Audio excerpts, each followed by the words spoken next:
Ladies and gentlemen, good morning and welcome to our audience.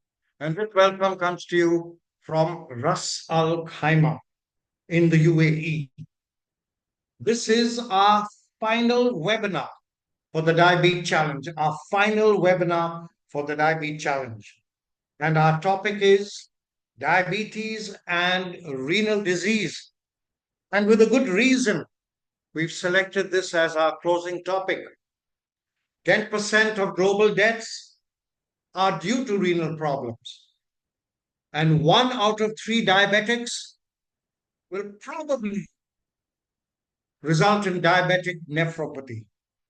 But that's only information that I pick up when I read. I'm not a specialist, so I have no idea about the validity of the statement I made. Our topic today is diabetes and renal diseases. Also, I imagine from a diabetic point of view, we are talking about mainly diabetic nephropathy, and in a larger perspective, chronic kidney disease.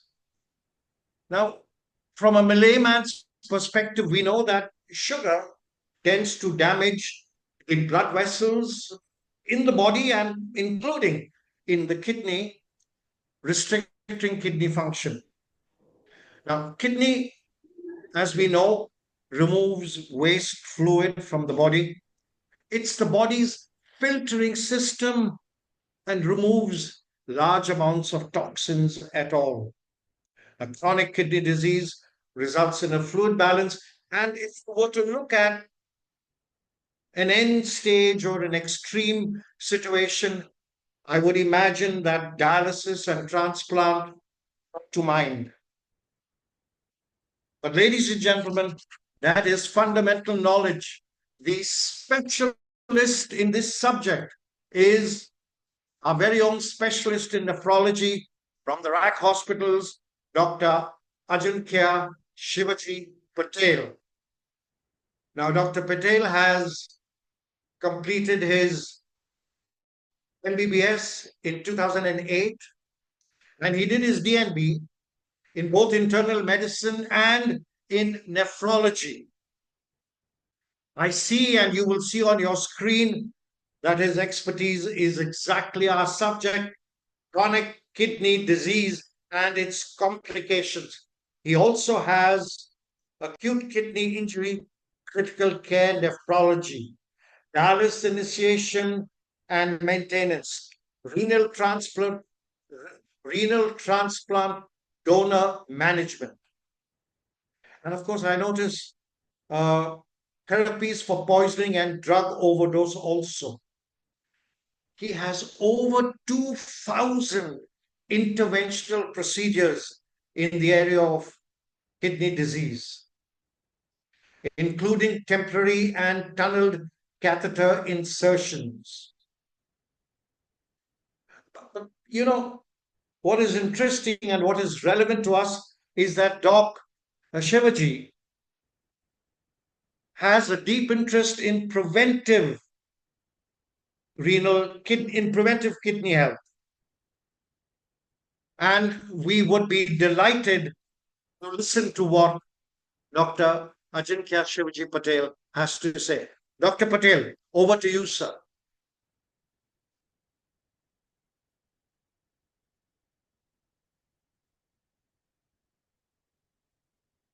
You are muted, Dr. Patil.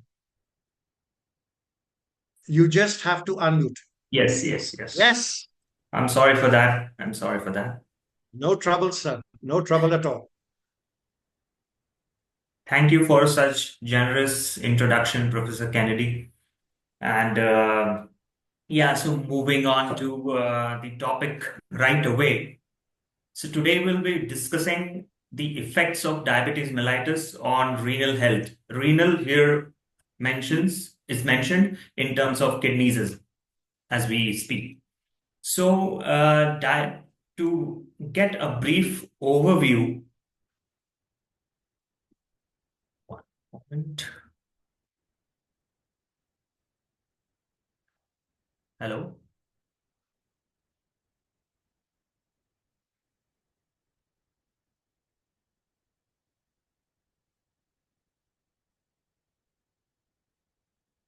Uh, am I audible? I think this my screen has hung.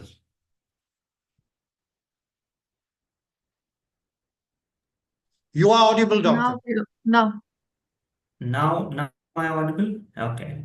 Yes. No, the slide share just won't move.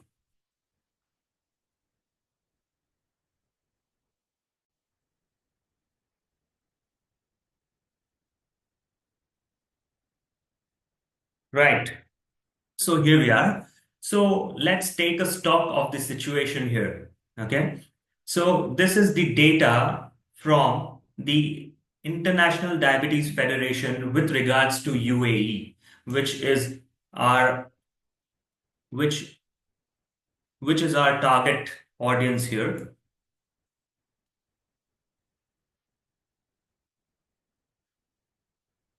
Yeah, so this is the data that I have collected from the International Diabetes Federation, and they have released a report of taking stock of diabetes from 2000 to 2045.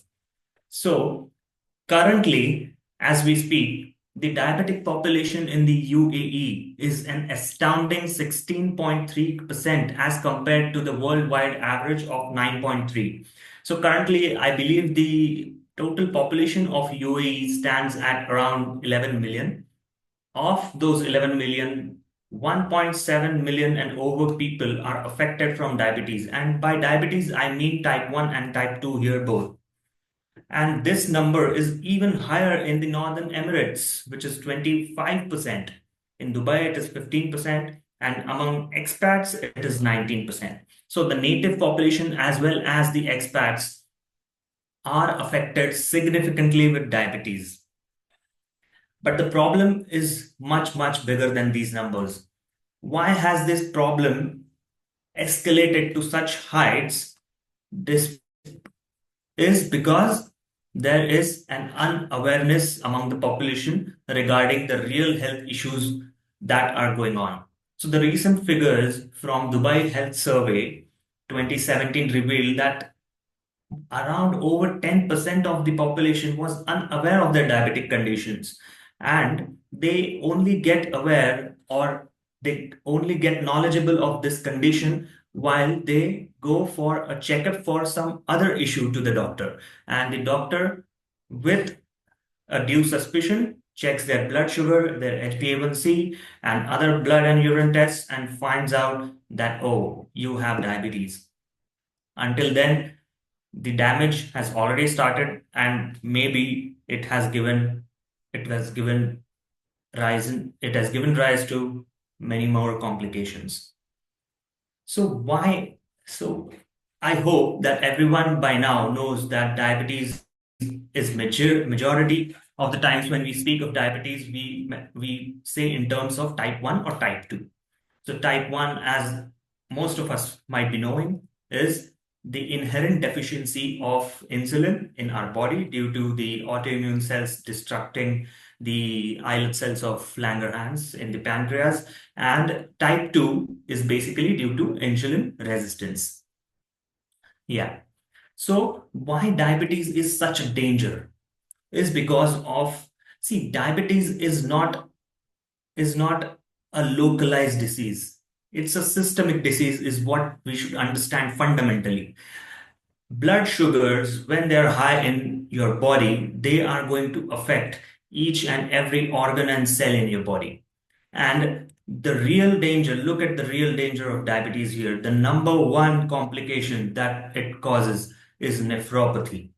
That is chronic kidney disease or diabetic kidney disease, which is an astounding 6.8%. Now, 6.8% of 1.7 million diabetics that we mentioned earlier is an astounding number as compared to an individual patient, as a society, and as a growing economy. So the number one complication of diabetes is nephropathy, followed closely by neuropathy, retinopathy, coronary heart disease, and cerebrovascular diseases. Now, the mention of nephropathy, retinopathy, and neuropathy is special because these are microvascular complications. Like What I mean by microvascular is that they affect the blood cells which are very, very thin in their diameters, probably thinner than our individual hair. So the manifestations of these diseases are not picked up very easily. So let's look at what are the risk factors for diabetic nephropathy. Number one risk factor here lies the poor glycemic control of the patient. Sugars tending to be higher for a longer duration and on a longer level. Second is hypertension, obesity, cigarette smoking, sedentary lifestyle, family history of a diabetic or any other kidney disease, and also a pre-existing kidney disease due to any other cause also predisposes you to higher damage by diabetes. All these risk factors, if you go on to see, constitute the similar risk factors as of your metabolic syndrome. That is the most dangerous non-communicable disease or challenge that a developed and developing world as well are facing today. Other risk factors being prolonged duration of diabetes, hyperlipidemia, that is high cholesterol, advanced age, male gender, and certain genetic predispositions that the individual might be having in their DNA makeup. So let's see, how does diabetes actually affect your kidneys? Okay. So it's a sequential process. It does not lead to permanent kidney damage all by itself at once. It's a slow, steady, progressive state that is attained later. So initially, the diabetes affects the kidney in terms that it affects the smaller blood vessels. I'll show you the diagram here. So if you see here, this is a nephron, okay? This is the functional unit of kidney. And each of our kidneys have millions and millions of these nephrons. So you can imagine in a very broad term that these are the basic filters of the kidney. Okay, this is the nephron. Okay, and these are the blood vessels. This is one blood vessel. This is second blood vessel. These are very, very thin blood vessels, thinner than our hair, if you imagine. So the basic function of the kidneys is that the blood will come from the body to one of this filter through this blood vessel. It will get filtered here. The waste products will be thrown out via urine, and the filtered blood will return back to the body through this efferent arteriole, which is the entry blood vessel into the body that pumps in pure blood. So diabetes mainly affects these blood vessels that carry blood into this filter. And as you see in the next diagram, here there is proliferation of cells in these nephrons. That means, imagine that you have an injury. You are playing football and you just scratch and bruise or lacerate your knees. Okay, what happens? This is a similar picture. Okay, the injury takes place. You get a bad laceration on your knees.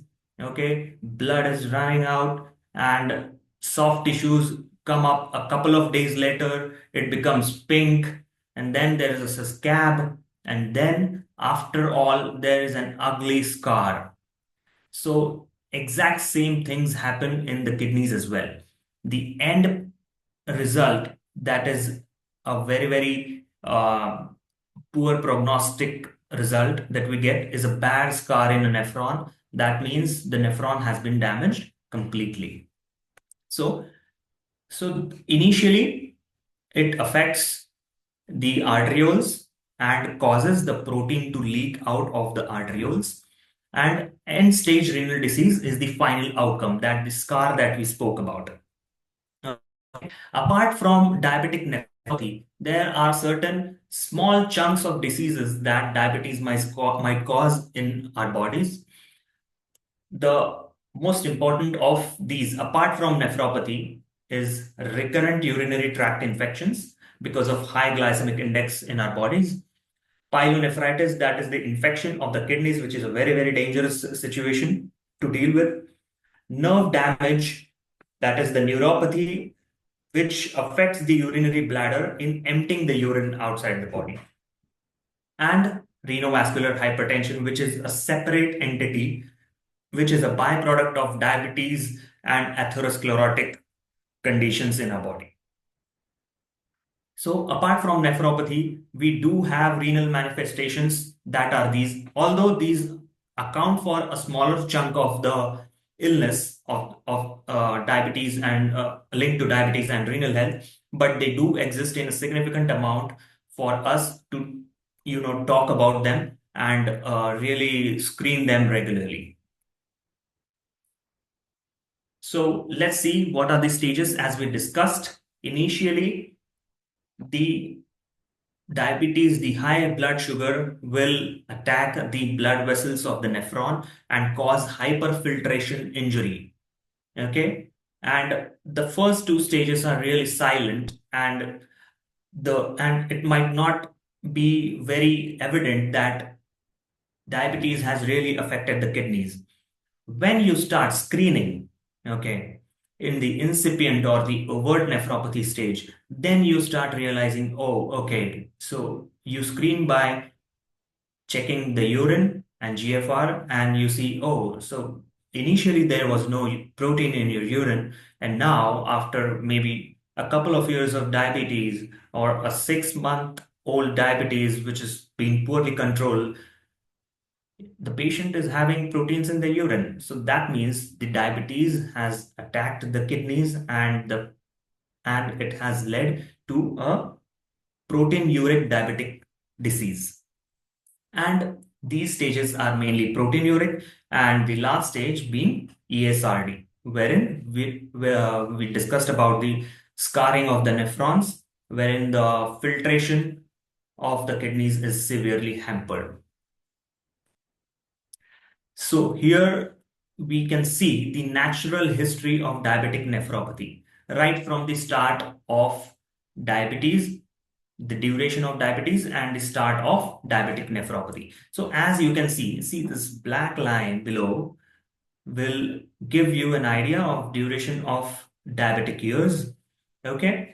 And these two blue lines are related to kidneys. So serum creatinine, which is a marker of kidney injury, and glomerular filtration. Glomerular filtration is the marker to denote how well are your kidneys filtering the waste products. Okay.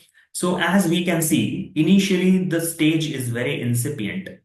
Probably we cannot pick up nephropathy just by urine or blood tests. And then comes the proteinuric stage.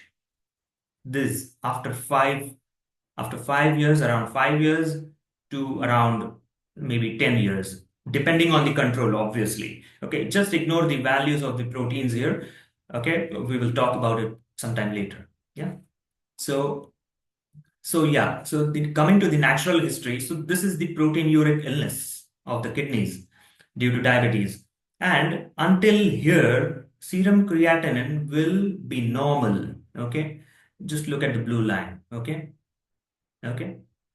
Then after maybe around 10 years, the proteinuria increases. Okay, the proteinuria increases, and look at the serum creatinine and the GFR.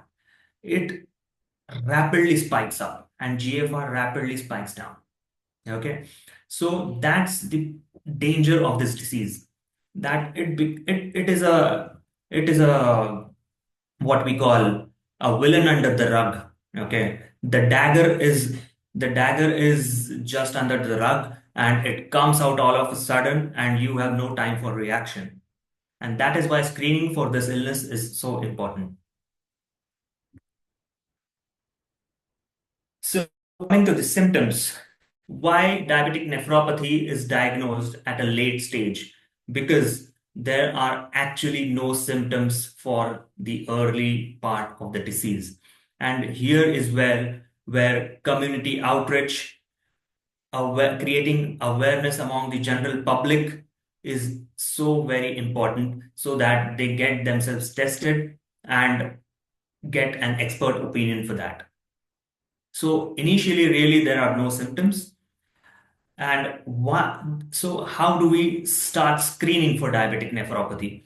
So it is these are very, very basic tests, and these are non-invasive, these are cheaper. So it's not much of an hassle to just go around and screen for your diabetic nephropathy. So the main tool for diabetic nephropathy screening is the microalbuminuria. By microalbuminuria, we mean proteins in your urine, okay, which is the earliest detectable marker of diabetic kidney disease. And here, by proteinuria, we would restrict ourselves to mean albumin. Albumin, because it is the smallest and the most easily detectable protein in the urine that is detected at the very initial stages of the nephropathy. Okay. Then screening, how do we screen for microalbuminuria? So there are three methods. One is the 24-hour urine collection. One is the timed method, and third is measurement of an albumin creatinine ratio in the urine. All these three tests are urine tests. Okay, they are very, very simple to do, and inexpensive and easily available everywhere. When do we screen? So American Diabetes Association has laid down some recommendations for that. In type 2 diabetes, which is the most common form of diabetes that all we know of, we have to screen for proteinuria annually, because the time duration of type 2 diabetes is unknown to everyone.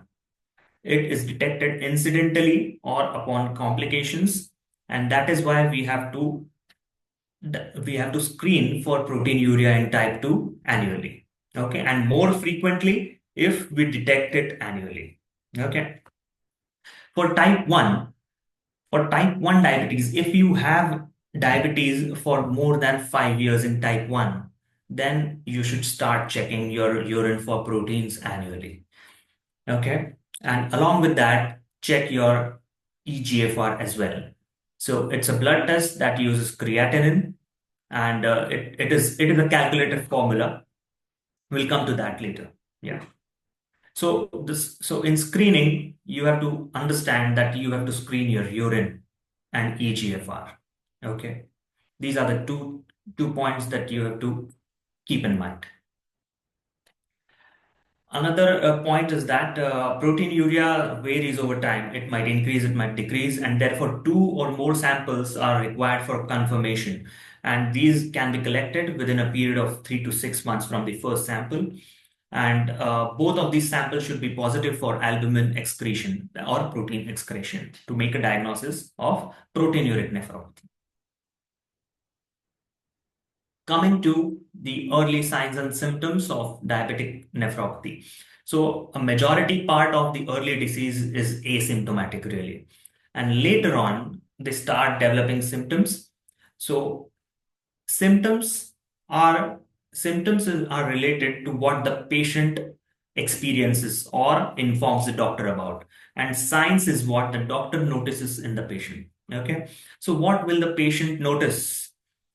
He might notice a frothy urine due to protein leakage, swelling over feet or ankles, especially in the morning hours, increased frequency of urination, and symptoms of UTI, urinary tract infection, like painful micturition or lower abdominal pain, fever, chills. Okay, these symptoms are indicative of early diabetic nephropathy. What do the doctors find in the patient? They find excreted proteins in the urine, pitting edema. When you just press the shin of the tibia of the patient, it pits, and it signifies that your feet are swollen. Hypertension is another bystander of diabetic nephropathy, and of course, reduction in EGFR as we discussed earlier. Coming to the late signs and symptoms of diabetic nephropathy, when the disease has significantly progressed, excuse me for that, when the disease has significantly progressed ahead and caused a significant renal damage for these signs and symptoms to appear.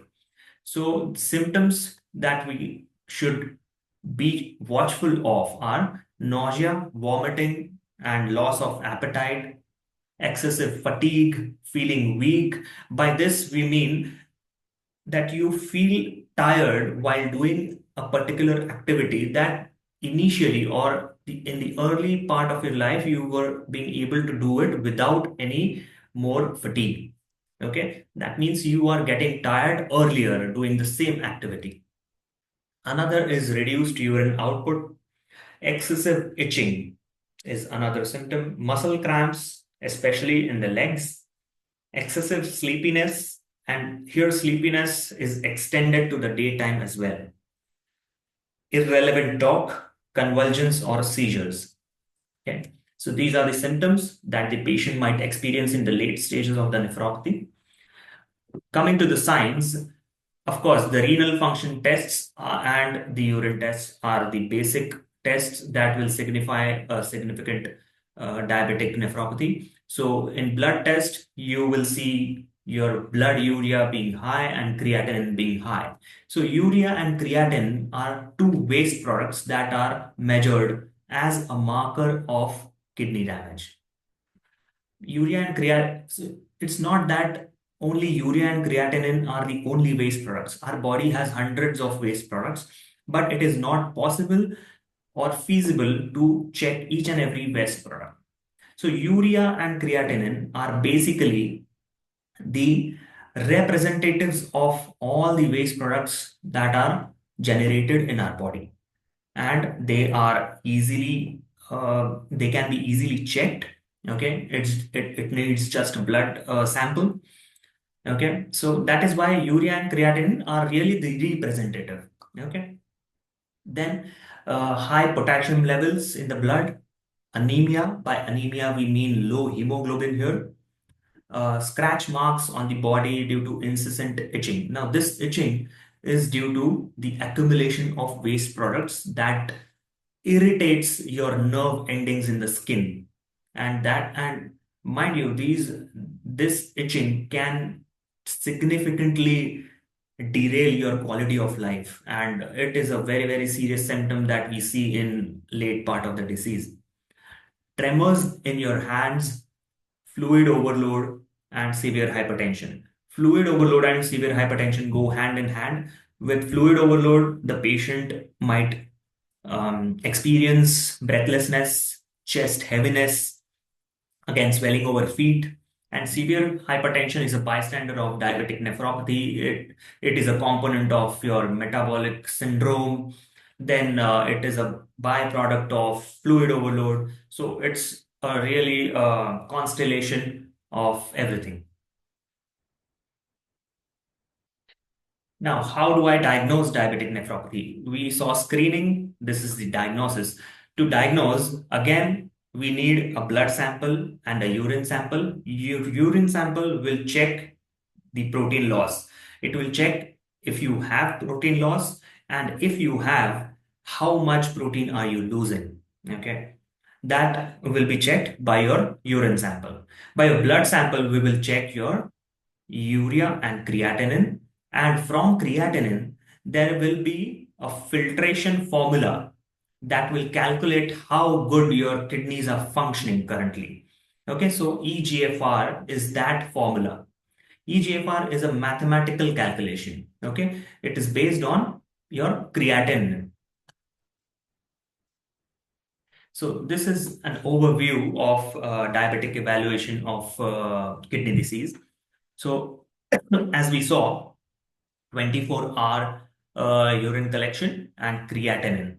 Okay, so if we find proteins around 30 to 300 milligram per gram of creatinine in 24 hours, that is diagnosed microalbuminuria. And if that protein loss exceeds 300 milligram in 24 hours, then it constitutes macroalbuminuria. Micro is small, macro is large. Okay. Yeah.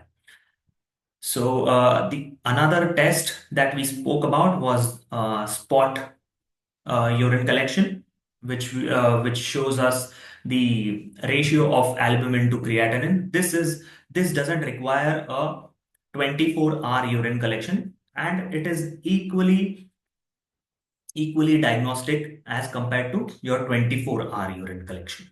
Okay.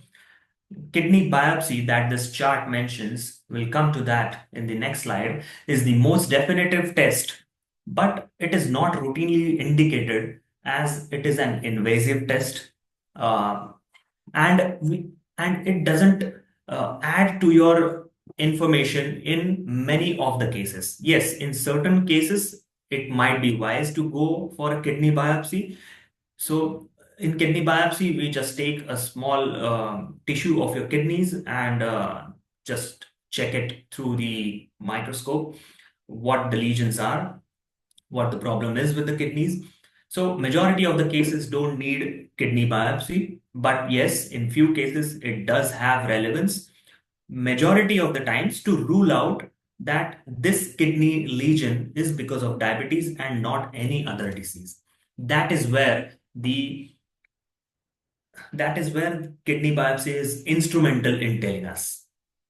Then ultrasound of the kidneys show us certain structural changes like increased echogenicity and loss of corticomedullary differentiation. These are scientific terms that indicate that kidney has been undergoing certain kind of injury. Okay, this is not diagnostic of diabetic kidney disease. It's just diagnostic of that kidneys are under attack by someone. Okay. And presence of concurrent diabetic retinopathy is almost diagnostic of the nephropathy being diabetic in nature.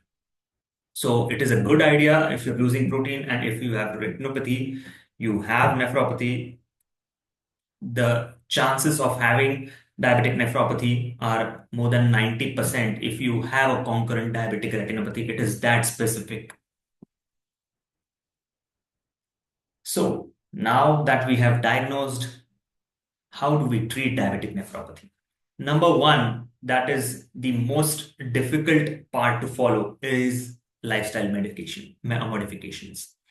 So in lifestyle modifications, everyone knows all the points in lifestyle modification. It is more like it is easier said than done, to be honest. Yeah. So cessation of smoking, um, regular aerobic exercises for at least 150 minutes a week. With aerobic exercises, I mean the best exercise for all age groups is walking over up an uphill, okay, for 150 minutes a week. That gives you a good cardiac reserve, that helps you in weight loss quite well. And this is the ideal exercise for even the elderly who have weak knees, who have problem in their gait. So you should be practicing this regularly. Portion control while having meals and regular home BP monitoring. This is very important actually.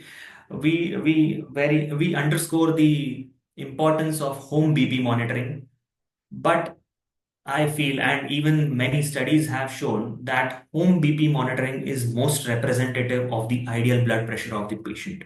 So, if any of the diabetics or hypertensives are listening to this, please invest in a good blood pressure monitor, keep it at home, and check it once at least in a month. Okay. That will help you a great deal in controlling, in even informing your doctor of how your readings are. Okay, and then both of you can take a informed decision. Okay. Number two is glycemic control. By glycemic control, I mean here is maintaining your blood sugars. So in type 1 and type 2 diabetics, hyperglycemia, that is high blood glucose, has been shown to be a major determinant of progression of nephropathy. And the evidence is best reported for type 1 and now is being correlated to type 2 as well. It has been shown that intensive therapy can partially reverse glomerular hypertrophy, the initial part of the disease that we spoke about, and hyperfiltration, delay the development of microalbuminuria, and stabilize or even reverse it in certain cases. So, glycemic control is of prime importance in either halting your progression or even probably reversing in certain cases. Number three is blood pressure control. Pressure control should be very, very gradual because the kidneys have been accustomed to a higher perfusion pressure when the disease has started. So, suppose the patient has a blood pressure of 170 by 80 on presentation, you don't target it to be 120/70 in a week because the kidneys won't be able to handle that perfusion mismatch. So target 140/90, then decrease our target to 130/80, and eventually our goal should be 120/70. The best medications to control your blood pressure and even proteinuria are the ACE ARBs like enalapril and telmisartan. They have been of prime importance in reducing the amount of proteinuria, controlling blood pressure, and as well as controlling the reduction or decline in GFR, like the filtration rate. So these are very, very important drugs. Number four, certain new blocks in certain new kids on the block are mineralocorticoid receptor antagonists and SGLT2 inhibitors. So mineralocorticoid receptor antagonists are finerenone, and they have shown that the composite of eGFR decline, ESRD, cardiovascular death have been reduced in type 2 diabetics in studies. Along with that, the recent SGLT2 inhibitors, the dapagliflozin and empagliflozin, have also indicated that the reduction in GFR has been halted by the use of these drugs. Number five is dietary alterations. Once you notice that you are losing proteins in your urine, you have to start restricting your protein portion up to a certain limit. Because more proteins, if you keep on leaking more proteins, that will injure the glomeruli, the filters that we spoke about, more and more. So you have to restrict your protein intake to around 0.8 to 1 gram per kg per day. Restrict your salt to less than 5 gram per day. Okay. By this restriction, I mean that you shouldn't be adding an extra amount of salt on your meals through a packet or through say a salt dispenser, or take certain amount of salt by your plate and keep on adding it over your food. So that should be avoided. And of course you have to restrict processed food and red meat because they are very, very high in salt, uric acid, and calories. Avoid painkillers and any over-the-counter medications that you take. You have to take, if you feel that, because these can hamper your filtration fraction.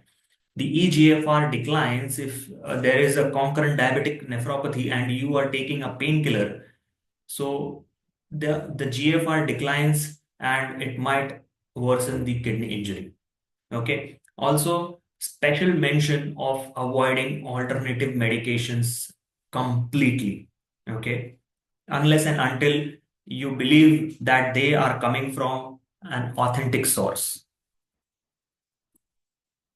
So, what if we keep on ignoring it, or probably we haven't just checked it? So, this is the rate of decline of GFR. Look at this. Look at the rate when in the initial part of the illness, when the albuminuria is normal, the rate of decline is around 1.2 to 3.6 in type 1, and here it is 0.9. But look at an overt nephropathy. Okay, 9.6, astounding numbers. 9.6 to 12 ml Consider this as in terms of percentages. So suppose if our kidneys are working 100%, okay, in the normal albumin urea stage, okay, so this is a 1 to 3.3% decline. This is 0.96% decline. And look at an overt nephropathy, 9.6 to 12% decline per year in your kidney function. This is absolutely a stunt. Okay. And in type 2, again, the numbers are pretty scary to look at. 5 to 7% decline per year in kidney function. See, here is the GFR that is mentioned. So our goal here is to stay in the green and yellow. And with the medications that we discussed earlier, our goal is to keep your protein leak to the minimum and your eGFR to the maximum. So our goal is to be in green and yellow and retard your progression towards red. Suppose if you have diabetes, if you have long-term diabetes and you're losing proteins in urine, our goal is to retard the progression of decline in GFR. Okay.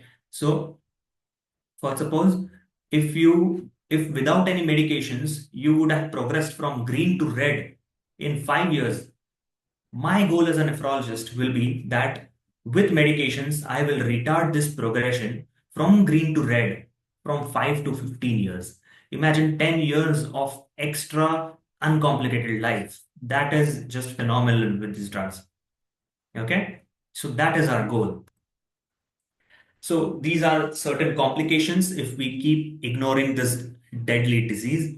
ESRD, that we refer to this red area where the kidney function reduces to less than 15%, uh, as noted by a GFR decline below 15 ml per minute, and it requires dialysis for survival. Another complication, which is undoubtedly the most dangerous because it can cause deaths, is unstable cardiac syndromes. That includes different arrhythmias due to potassium problems, your myocardial infarction, in layman terms called as heart attacks, higher rates of hospitalizations due to n number of reasons because of nephropathy, hypertensive urgencies, cerebrovascular diseases. These hospitalizations are many a times complicated by urinary tract infections that we spoke about initially. So coming to this most important slide, how do we prevent it? So the only advice that I could give today is get yourself screened. Screen for proteinuria, screen for your creatinine, screen for urea, and screen for your eGFR. The natural history of nephropathy can be controlled with the right combination of medications. A motivated patient with lifestyle modifications will drastically improve your life's quality. And of course, consult a specialist team of doctors like a nephrologist for the kidneys and an endocrinologist for your diabetes, because we have additional knowledge in managing these complications. Okay. Thank you and stay healthy. I would be happy to take questions now.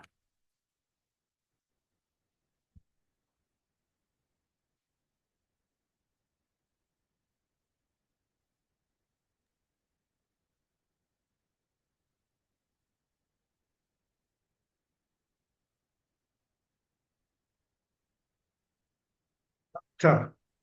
Doc Ajinkya Shivaji, thank you so much for that. Thank you so much for that simple and well understood uh, presentation of what is certainly an extremely complicated subject, as we could see from some of the slides, words that we could not spell or could not understand, but your explanation was so simple that it was like ABC to most of us. A few questions, Doc. Yes, yes, sir. Uh, there's a question here that says that I am diabetic, but my urea and creatinine in my annual medical is okay. So, do I need to worry? Do I need to have a separate test for diabetic nephropathy, or will my annual test be indicative enough? I would really advise to get a urine test done because what the fundamental issue here is that urea and creatinine are functional markers of kidney function, and they will only start increasing when the kidneys have been damaged already. And the damage can be caught in the initial stages with the urine test that we spoke about. If you're finding proteins in your urine, you should get a specialist opinion, get it quantified, get your EGFR done, start medications for diabetic nephropathy so that your urea and creatinine, by God's grace and by doctor's expertise, don't raise further. Okay. Now, doctor, here's another question. It says the question, the, the client who's asked the question says, what exactly is frequent urination, in the sense that I have no problems during the day, but at night I do go for passing urine at least once during the night. Is it a symptom of nephropathy? Right. So by definition, there are no strict guidelines for defining frequency, but as a broader term, increased frequency is called when it disturbs your night's sleep. So if you are waking up twice, thrice, and four times in the night, obviously you won't be having a peaceful sleep. So once in the night is fine, I guess. Yeah, because once is okay. And there are various aspects here that we should consider. The age of the patient, if the patient is male, because male patients have enlarged prostates, and that could also increase the frequency. The third aspect here is how much water intake is he having. Most of the people have a tendency to, drink water just before sleeping, and that will obviously translate into waking up at night. Also, beverage intake. So, only frequency of urine, it's very difficult to comment on whether you have nephropathy or not. But when considering other different factors, if then we could, comment further if the patient has nephropathy. But standalone frequency, not very much to worry about here. Okay. Another question. My father is above 90 years and takes several medications, at least 20 different medications on a daily basis. For different, it mentions here, for different reasons. Now, will that impact his kidneys, or have these medicines been suitably created to prevent the destruction of other body organs? Complicated question, sir, but there it Yeah. is. The main problem here is that I don't know which 20 medications are you taking. But having said that, see, these 20 medications must have been given by a doctor, and Yes. I believe with the most efficient colleague that who has prescribed this has taken into consideration of his renal profile. If not, what the client can do is that they can get their renal profile and urine test done and see a specialist with the list of medications and the reports. Then I think we will be in a better position to guide them. Okay. Dr. Shivaji, a question here which is not directly connected to nephropathy. So it's what we call a googly in cricket. But Mhm. nevertheless, as a highly qualified medical professional with years of experience, I will put the question to you anyway, the way Sure. it is presented to me. It Sure, says, please.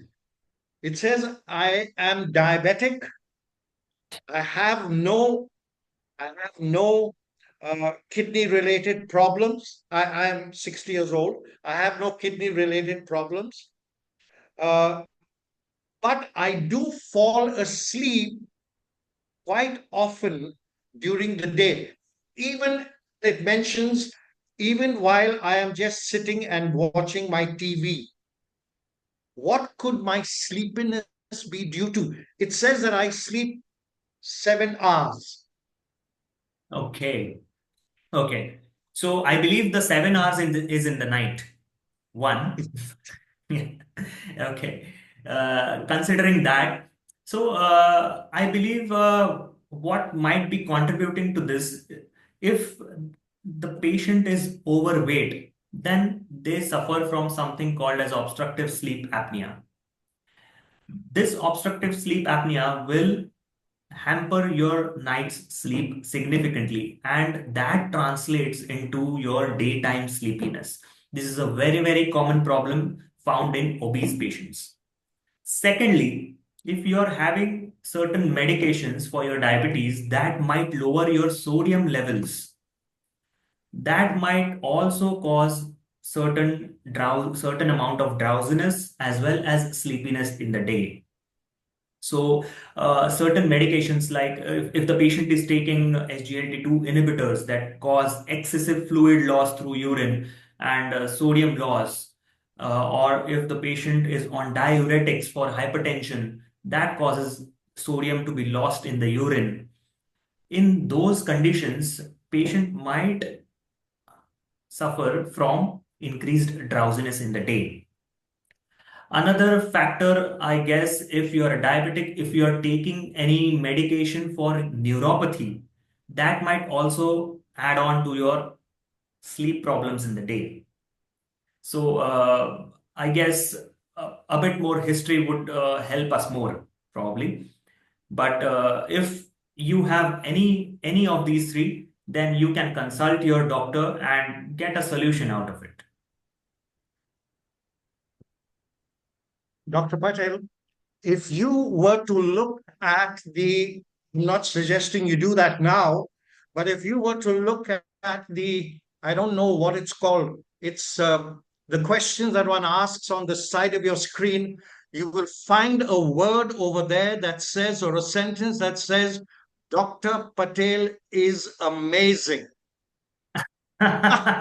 Oh, I can uh, see it right here. It's I don't know. I'm not very good with. It's called chat. Okay, oh, it's called oh, yeah, chat. yeah, yeah. Yeah, Chat, okay, yeah. it's called chat. Now, if you were to click on that, you would find a statement which says, "Dr. Patel is amazing." So, who am I to contradict that? I ride with that statement, and I I very, am very humbled and true. flattered. No, you don't need to be flattered, sir. You were, it was, it was a difficult subject, but the Yes, trick indeed. is the ability to be able to simplify. They say that an expert is an individual who can simplify complicated things. And Right, that's sir. exactly what you did. So, once again, amazing, Dr. Patel. Thank you Thank you so so much. much. Thank you Thank so you. much. And Thank also, you. my thank you to our audience for coming in for today's webinar. Thank you for Dr. Wilku, who is not with us today, but his team in the background has made this webinar possible. Yes, sir. I'm sorry to interrupt you. Uh, at the end of this talk, I would really like to address my audience that don't just keep this information with you. The awareness needs to be spread all around. Share it with someone who may need it direly. That is my take home message. And your take home message is well taken by Arabian Wellness. We Thank you. will most certainly spread your message, sir. Your talk will remain on our site for the rest of the year, and we Right. have hundreds of thousands of hits, and many of them will benefit from your talk. We will spread your message, sir. You can be sure about that. Well, uh, friends, this was our final talk, and it was excellently presented by Dr. Patel. I must tell you that the final testing for HbA1c is on the 9th and 10th of November. So, uh, uh, uh, participants, please come. And don't forget, the lucky few winners will earn as much as 5,000 dirhams. Okay, that's an incentive, and the awards will be given on the 14th of November, which is the World Diabetes Day. Thank you, Dr. Shivaji. Thank you, Dr. Patel.